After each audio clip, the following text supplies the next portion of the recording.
Hey guys, welcome back to another day of Bible reading. Have you ever been caught between a rock and a hard place? Have you ever been in a situation that felt like there is no way out of this? Nothing I say can improve the situation in any way. Like, have you ever felt like if I do this, people are going to cry and die or whatever, and if I do the opposite, the same thing is going to happen? So what do you usually do in those situations? Do you choose loyalty, to be loyal to your family, your friends, or the closest people that are affected by this, or you choose whatever outcome would suit you the most? So yeah, before we get into today's reading, yeah, let's last time we learned about how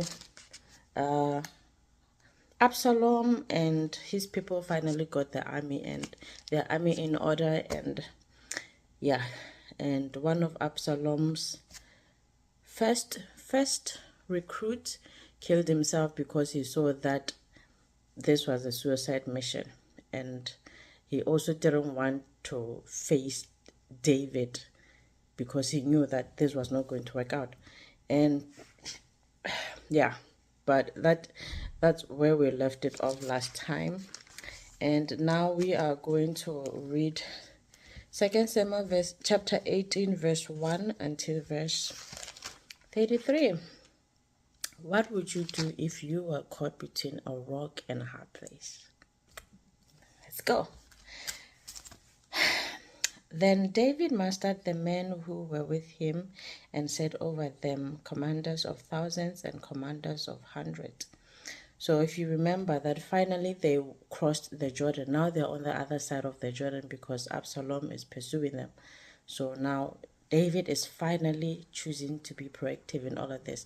Because remember, he was fleeing. Like from the moment that he found out that Absalom is pursuing him, he chose to flee. Now, like there were reasons, but the fact of the matter is he chose to flee. And now finally, we get to a point where David is like, you know what, guys, let's gather together and finally do something about it.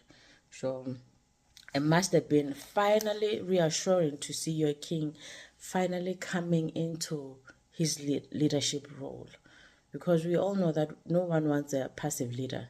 No one wants a leader who is led by his emotions or controlled by the people.